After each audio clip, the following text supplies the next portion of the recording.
Hi, Tomasso. Hey! Welcome! Thank you. Nice to meet you. How are you Nice to meet doing? you. All right. Good. Well, after we. So? Okay, so this is our humble company. Okay. This is our team working here. Okay. Part of our team. Okay. This is our workshop for prototyping. Okay. Here. So it's a very nice space. Oh, okay. Very. Let me go through. Yeah. Nice. And outside you have seen the new vehicles, right? Yeah, exactly. The 3 modular vehicles. Those vehicles Yeah. on this side. On this side. Perfect. Nice. So we follow you. It's a big team, right? Yeah, it's a big team.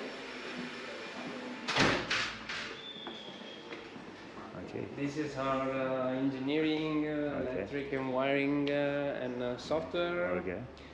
This is like the way where we make meetings. This is for designing Hi guys. Okay. and administration. Yeah. It's Okay. it's very nice. We are very proud about our headquarters. So, Tomasso, nice to meet you. Nice to meet you. I'm very happy to meet you. You're the first entrepreneur of the cycling world tour Tourism the Way. Very glad to be the first.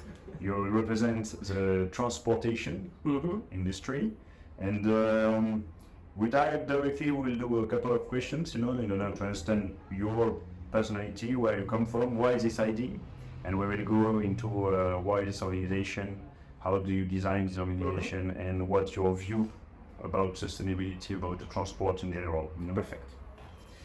So maybe Tomasso, can you present yourself and next? Yes, I'm Tomasso Gechelin. I'm from here, from close to Venice. The city is Padoue, and I'm a physicist and an industrial designer. And I'm the founder of NExT. That's the company that makes the vehicle that we are in now. This is a very old prototype, but I will tell you a bit more about that. Yeah. And what's your what did you study before doing NExT? Yeah. And how the idea came from, Yes, it came from when I was studying physics. I studied physics here in Padoue. It's a very famous university for scientific matters. Okay. And basically, when you study physics, it's not just studying the things that fall or stars. Okay, you are studying also complex systems. One particular interesting complex system is the traffic. So when I was studying traffic, I was doing some simulation about how the people are moving in the city, especially when people are moving from suburban areas to the center of the city. And it came to my mind one very basic idea. So when two people are starting from different points, but they are heading to the same destination, nowadays they create traffic because they converge in fewer roads, and those roads they create traffic. What if, was my hypothesis, when they are close enough, they just connect and just use one vehicle instead of 2 vehicles. Okay, so if you're doing this kind of aggregation, this grouping of people going to the same destination while you are in motion, you save a lot of energy, you save a lot of traffic, you save a lot of costs, because you're doing the first mile alone, and then you're doing the last mile all together. So you save basically everything connected to transportation. Of course, when I was doing physics, I was very excited about this simulation, but there was no vehicle that can allow such thing, because it's impossible to do it. To converge, basically. Of course, you cannot connect 2 traditional cars or jump from one car to the other. It was impossible, right? So then, after my graduation in physics, I did industrial design because I'm very passionate about drawing and designing things. Okay, so you were like 23 years old? Yes, 23, about 23 years old. And when I was doing industrial design, they asked me, I was doing a training in a company making also automotive design, they asked me, what's the future of the bus? Okay. I say, interesting. Why not think about a bus that it's modular? Okay, the modularity, it's a very typical topos of industrial design. So I said, let's make a modular bus. And when I was splitting the bus in slices, then it came into my mind, why not use this not just like a bus, but like a system that allow this specific way to redistribute people between vehicles, dock together them, and make this kind of optimization algorithm that I was studying, I was doing when I was in physics. And so this is how it came up into my mind, the first design of NExT. Okay, interesting. But do you remember the step being the students to go to an entrepreneur, and to start up your business? Because we know, and we'll talk about later, how difficult it is, and then maybe you will tell us more. Do you remember this step, this moment? Yes, of course I remember it. Yeah, initially I was only interested in like sponsoring myself as a designer, using the video that I've done for NExT, the drawings, renderings, because I was like an industrial designer. I was not an entrepreneur. So maybe working in a company as a designer, but not. Yes, a freelance industrial designer. It was some kind of first step of entrepreneurship, but it was just a freelance industrial design. So then afterwards I said, okay, this project is having a lot of resonance in the video, because it was published by chance, of course. I didn't push anything. By chance it was seen by Forbes, by Wired. And so, like a very out of the blue, I found myself and my project on a lot of the newspapers and media and stuff like that, also online and social media. So I said, maybe there is a real interest in what I'm doing. There is not just a very theoretical way to see that. And so at that time I was looking for an industrial partner. I said, you created your company already, or no? It was just a project as a school? No. I was already out of the school. Okay. I was working. I worked for a few companies around the world, like innovation designer. And I remember at that time it was like this side project, trying to find an industrial partner. So you already presented like a kind of website. How did you make it visible? Website, business plan, videos and stuff like that. But I was doing everything like a side project. There was no structure. You didn't create an URL or whatever. Then after 1 year and a half or 2 years roughly, nobody was saying to me, "This is a project." No industrial partners. I didn't find any. Okay. Because all of them say it's too futuristic. I cannot invest any money in this project. I want to see something solid, concrete, and sound. And so I published my website, because previously I was just showing to them these like confidential things. And when I published my website, what year? It was 2015. Okay. Published my website, and family friend that lived in US in Silicon Valley said, "Wow, this is amazing. I just moved to Silicon Valley." He's Italian. Just moved to Silicon Valley. I want to be like Silicon Valley entrepreneur. And I am the business development. And was an entrepreneur in Italy, and I had the idea. So I said, let's match the two things together. I'm in the right place, you have the right idea, let's make a company. So I opened the first headquarters was in US. Oh, okay. Yes, so we filed for the first patent. We went to Tesla. To make a pitch to the secretary of the chief innovation officer. I remember it was in 2000. It was a girl. I don't remember the name, but I remember very funny stuff that we made these two like plastic prototype made in the garden. It was like big, this 1 to 10 prototype. And so we went through the main headquarters of Tesla. Going to the office was like this, full of people working like in open space area, and everybody was looking at us like, what are these like idiots with these things? Okay, so it was very funny thinking back then. And was a total disaster. I mean, it was a total disaster because, I mean, of course, the quality of the prototypes was very cheap stuff. It was the beginning. It was the beginning. And so afterwards, the game-changing things that happened was when, out of the blue, even in this case, the Sheikh of Dubai tweeted the future of transportation in Dubai, it will be self-driving in 2030. It's okay. That was the statement. Okay. But the image on that tweet was our vehicle, found online. No way. Yeah. He didn't write you to... Didn't write to us. So he said, well, what should we do now? We should sue him, or I don't know, thanks. Make a connection. Make a connection. There was no way to make... Suing the Sheikh of Dubai. Yeah, of course not. Of course not. Good luck. And so we tried to contact him, but it was almost impossible to contact him.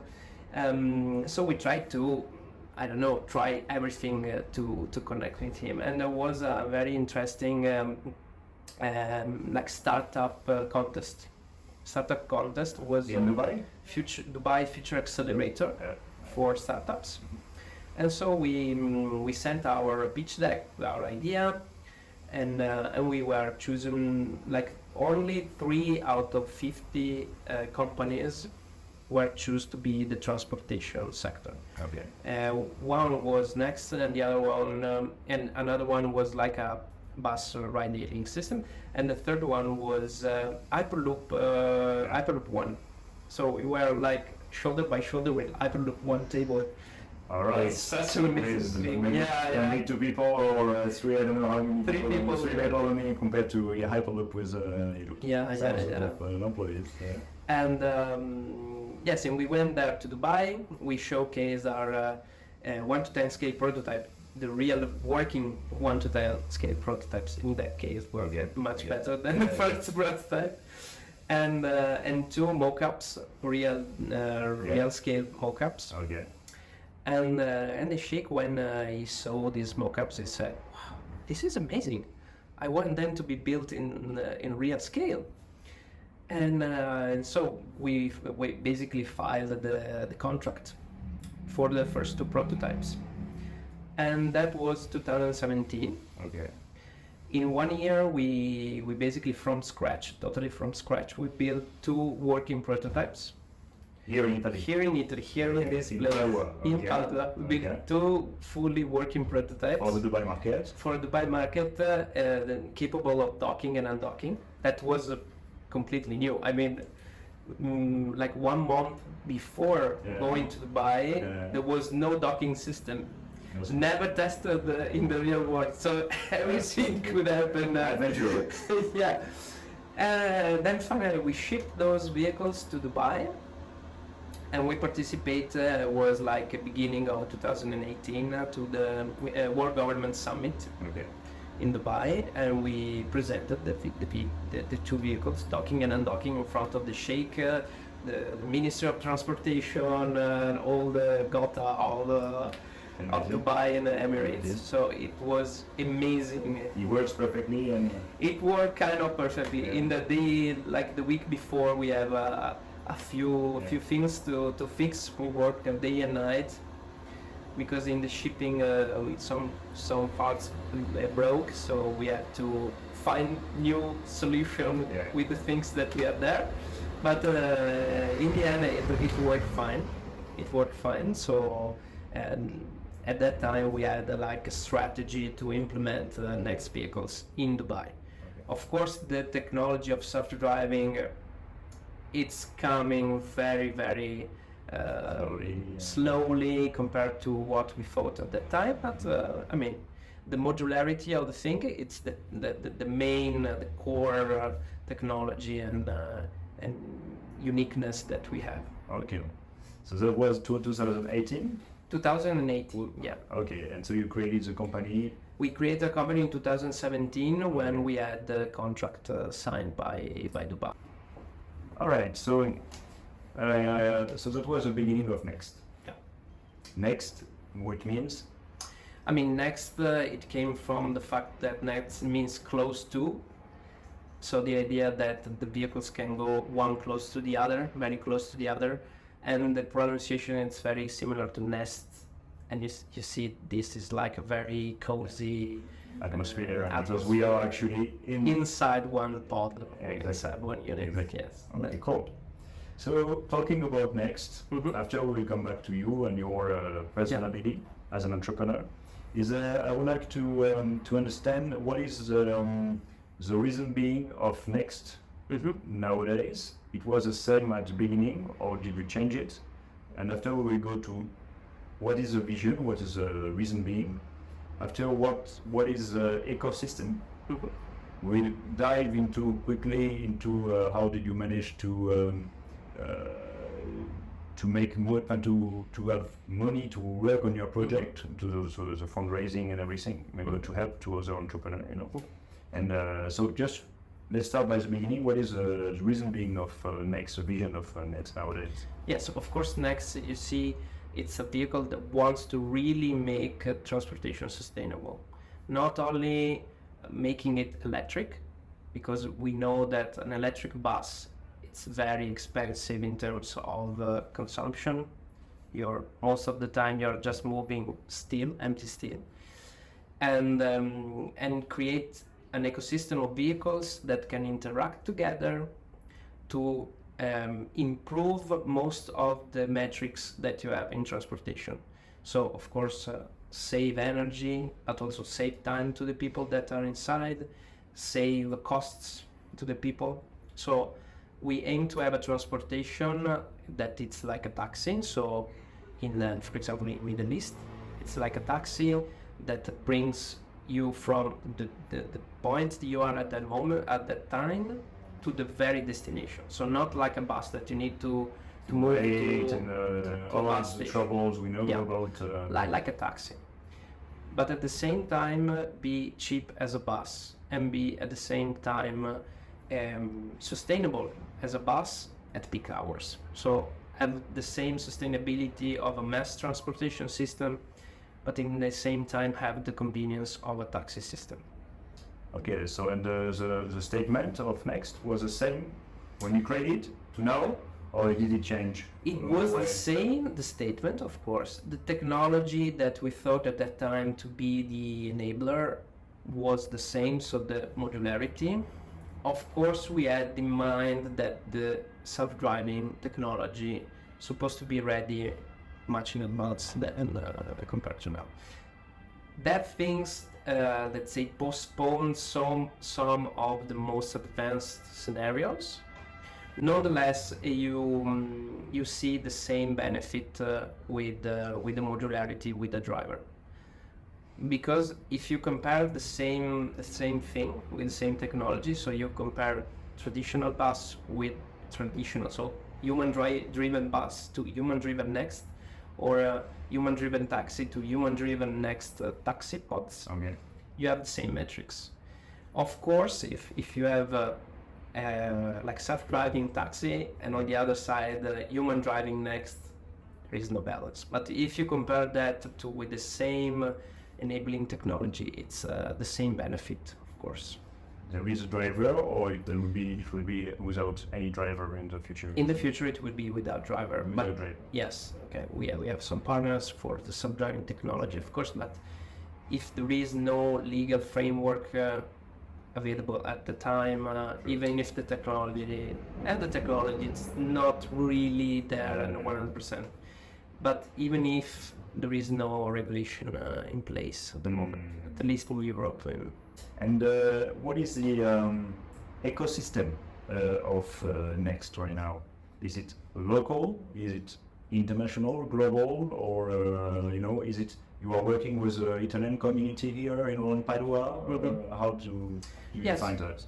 It's local but also international. It means that most of the demo projects and the research projects have been tested here in Padua in the local areas, but also in Dubai. Okay. And then we still have another facility in the US, Silicon Valley. Okay. So the idea is to have in US some kind of later development, for example, with self-driving technology already implemented. In Middle East, we can implement this kind of taxi pooling without stop system even now. Okay. Because especially because the driver cost it's much lower in that areas, so we can do it even now and save a lot of energy, save a lot of money. In Italy, we are experimenting especially things related to moving people and cargo together, because of course you can dock one unit moving people, one unit moving cargo, and the modular bus, so resizing the bus depending on the time of the day. Okay, that's my next question is like, how do you manage governance? Like governance in terms of the team. Do you have like any best practices for people who would like to start up their business as well, to govern, to manage all these different people, all the different area? How do you describe the way you manage people? Well, we have some shareholders, of course.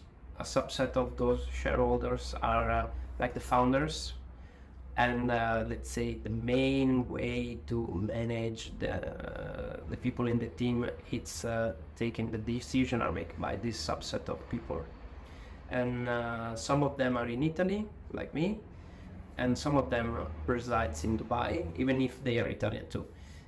Yeah. They are Italian.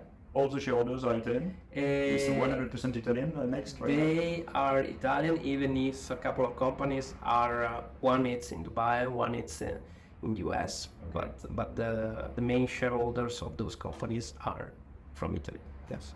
And you are also shareholder, I guess. Of course. You are the founders, or there are many founders? There are, yes, I mean, you can say that me and the first guy that I told you that lives in America, in the US, we are the first two real founders. Then some investors that came later on, you can think of them as founders too, because they followed us. Maybe not as an investor, but as like people that really believe in the project. So right now, I don't want to be proud of it, and also it's public information. Yeah. How many shareholders you have? 15. 15. 15. And you did how many fundraising? Like pre-seed plus series A? Yes, let's say pre-seed, 2 pre-seed, 1 seed, and so we raised about a little bit more than 4 million euros. And you're still doing another Series Series A, I would say? Series A, that's supposed to be the one that leads us to the first batch of production, so small series production. Okay, so you follow like a kind of a classical startup. Kind of startup, yes. Fundraising. Yes, of course, it's a little bit more difficult for hardware startups, because it's much more money involved to make real stuff. Yeah, and you know, so many white hair, no? Because I was also studying hardware stuff, and it's so much work. You have to think about everything. So it's really hard, I guess. It's really hard. Okay, so ownership, we talked about it. So we have like 15 shareholders. You are the founder and the CEO. Yeah. What about finance? You said you raised around 4 million right Yes. now, but you're still looking for another fundraising. Series A round, yes. It would be like Probably around 10 million. 10 millions, okay, to make it more sustainable, I would say.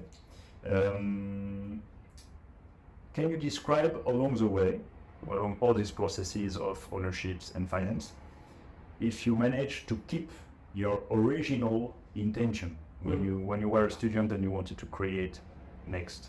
Because I guess the first motivation was sustainability, or it was an opportunity of doing business. You start with the idea of just doing business and make money, you don't go anywhere because when you see roadblocks and moments in which you need to invest your own money or make other side jobs just to pay for your vision, you don't go anywhere. You just keep, you just lose your interest.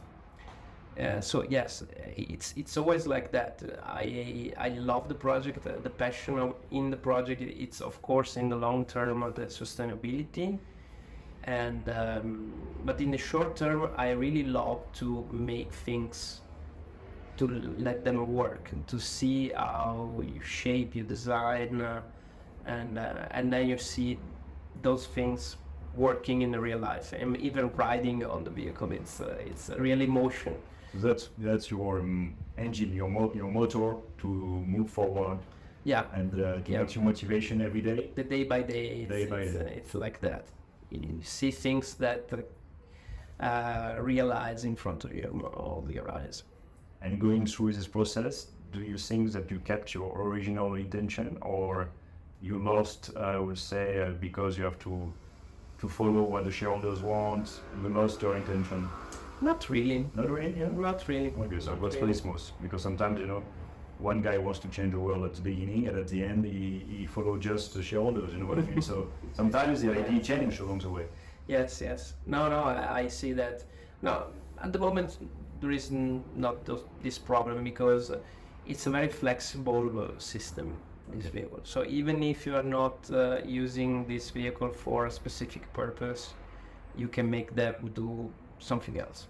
And so even if maybe we will sold the first like 10 vehicles for like marketing purposes, okay, it's not a problem. I mean, and the very important thing is them to grow up and to become a real ecosystem of vehicles that interact and create a benefit for the society. So even if the first step is just using like marketing, because for example, the Expo Dubai was renting the 5 vehicles to L'Oreal. Yeah, okay. And they put inside the vehicles at the Expo like a boutique kind of experience. So the experience of giving services in motion, or the services that you generally find inside the mall, going to your house and giving you this kind of tailor-made and customized cosmetics. Words about cosmetics. Okay.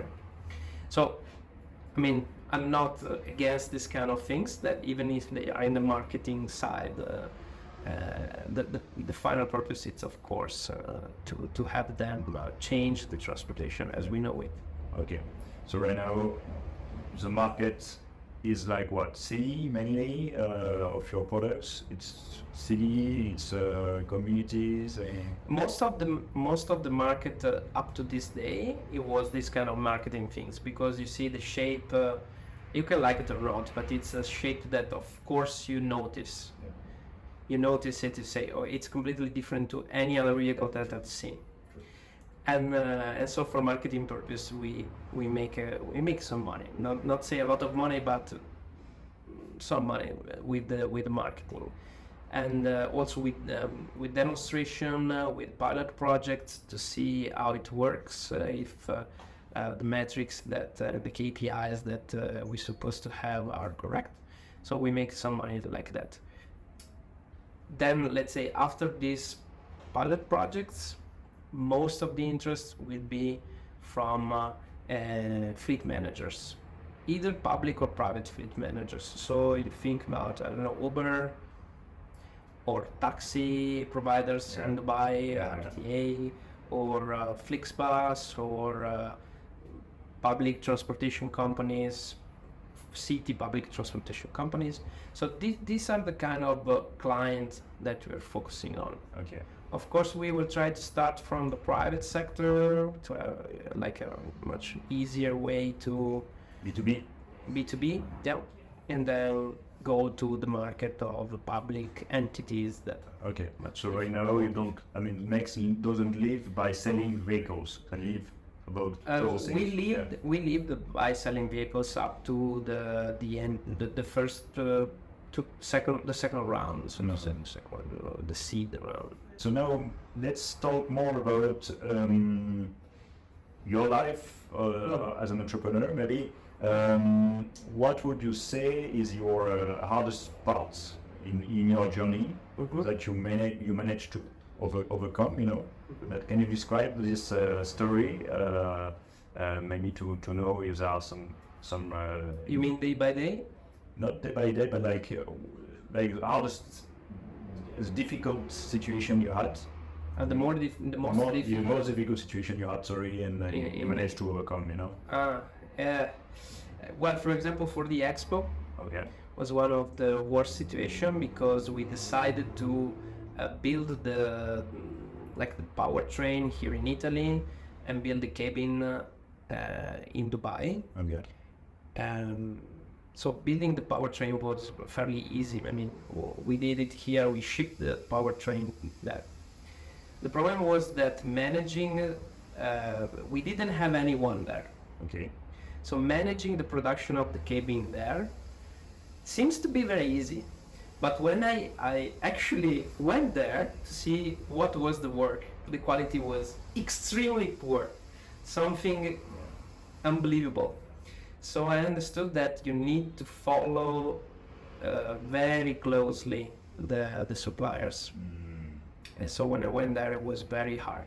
70% of the work was not done, and we had just 2 weeks, before the event. So I found ways to use plexiglass instead of glass, other ways to finish the manufacturing, at least to give something.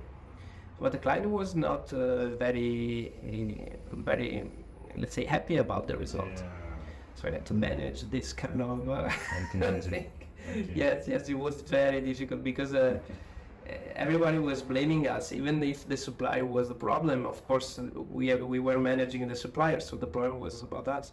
So yes, we worked day and night to fix everything, and that we went to the expo. And even there was not that easy, because they changed the plans like 2 weeks before. They say, okay, you're supposed to do this trip. Now you have to do reverse gear in this small street, and then go back, and then go in this way. That there is like 50,000 people in each day moving around the pod. They say, are you sure it's safe to have people around the pod? So it was very, very hard, and very, very dangerous, because you have to balance. Okay, it's okay because the marketing will see that you are at the expo, but the liability of and the danger that you have moving, the safety, it's very hard. So you have to balance these kind of two things. So we decided to showcase statically the pods. It was very tough and sad, because I mean, we built moving vehicles, not like mock-ups, and it was very sad to have just static things right there. So, but I mean, anyway, it was tough. But nowadays that we think about the past, it was such an incredible period. Interesting. All right, so we have 3 more questions, I would say. Okay, let's talk about now yourself as an entrepreneur. What are the 3 main values that define you? Well, I think creativity, sustainability, and like logic, so to say. So think about sustainability and creativity not like in a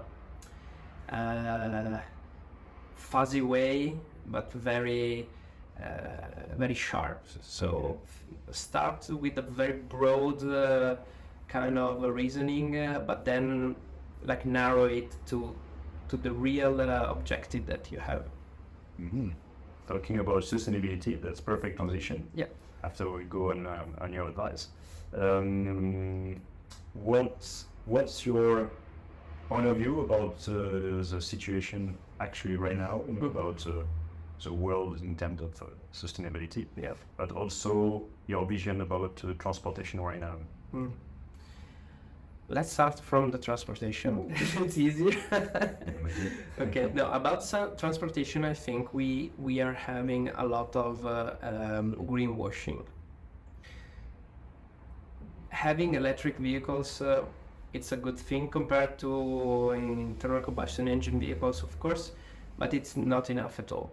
Especially if we are transitioning from like private electric vehicles to fully self-driving electric vehicles, the problem could be that the people will just completely avoid in the future public transportation, creating a lot of traffic, creating a lot of pollution, maybe not localized in the city, but to make the energy, it will be very difficult.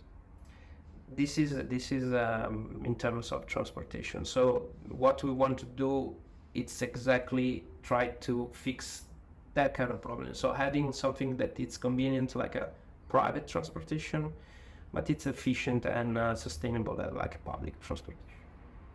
In terms of general sustainability, I see roughly the same thing. So for example, try to minimize emission, try to minimize, especially, I don't say industrial emission, but like daily emissions. It's good up to a certain point. I mean, it's not enough. This is the reason why. So it's not enough to switch off the light and think, okay, I'm okay with sustainability. I just switch off the light and the television and unplug the television. That's not enough. So I am convinced that we need to have some kind of course, savings on one side, but on the other side, we need to create something that really solves the problems, and the technology could be something that it's on that way. So I'm a big fan. I studied physics, so I studied also fusion energy. So I'm a big fan of like fusion reactors. So this kind of technologies that maybe they are very long time. We need to wait a very long time, but when they will come, they will change everything. They will change energy balance. The Earth has the time to wait right now? You think in terms of timing, it will be okay? I don't know, because for example, for artificial intelligence, from if you think about 1 year and a half ago, nobody was we will have artificial intelligence that you can talk with them in 10 years, 15 years, 100 years, and then from one day to the other, like ChatGPT and GPT-4, they change everything. You have now artificial intelligence that are better at making paintings than us, making books more better than us. So, and you cannot know that it's made by artificial intelligence. So it's very revolutionizing a lot of industries. So I think with the energy sector, probably it will be this kind of black swan. We are studying fusion energy in like 60 years, even more than 60 years, and then there will be some kind of change, sudden change, and say, okay, this is the way I do it, and it will be disruptive change in the energy sector. But I don't know when it will be. Honestly, hopefully it will become or maybe I don't know, other biotech that capture CO2 or things like that. I don't know, but we need to think also about solution like that. Not only savings. And where did your sensibility about sustainability, where does it come from? Do you remember? I don't know actually. It's very close to nature, or no, I didn't live. I always lived in a city, but probably that's because I love sustainability. Because if you are in a city, you always every day feel the pollution, Actually, this city, Padua, it's the most polluted city in the area. Oh, okay. In the northern Italy, it's the most polluted city. Not good for cycling. Not good for cycling at all. I don't know where you stay this night, but don't go outside. Okay. Okay, so if you see this pollution everywhere, if you see this kind of waste of resources, it really, you feel bad. I mean, it's not something logical, but you really feel bad. And then when you think about it logically, you say, do I want that my son, that my children will live in this world? Okay, so that you have children? No, not yet. But not yet. You think about long term and okay. So last question is like, how do you take your decision as an entrepreneur?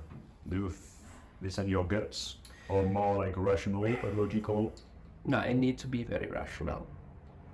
And actually, before starting the company, I was a teacher at the university, industrial design, when I was studying. And after, when I go out to university, since I did also physics, there was a decision theory course, and I did that course in my way. So the teacher at that time told to me, I really want you to be the teacher at that course and name it as you want. So it was decision and design for the future. Because when you are deciding and designing for the future, it's not really matter of your way of thinking or your guts or your feelings. It's really intended to be try to see all the possible ways. Be very clear on what you really want to reach, and then narrow it down to what's the best way to reach that goal. What's the best decision to make to reach a goal? Even if most of the movements, so if you think about just that you're making seems to be not in the right direction, you need to do those moves to then go in track and go to the final objective. Okay. So I'm very logical in that sense. Okay. Finishing by sustainability, and after it will be like your tips for an entrepreneur who wants to start, and what's your best practice for an actual entrepreneur. We've done for today. Talking about sustainability, is it possible, you think, to combine economy and ecology? So to start up a business which is viable financially and also having positive impact for you, it's possible to combine both? I think so, absolutely, because sometimes you have these variables that goes together, like for example, saving energy and saving money. It's in the same way. Okay, so if you make a transportation system that saves like 50% of consumption, you save a lot of money at the same time.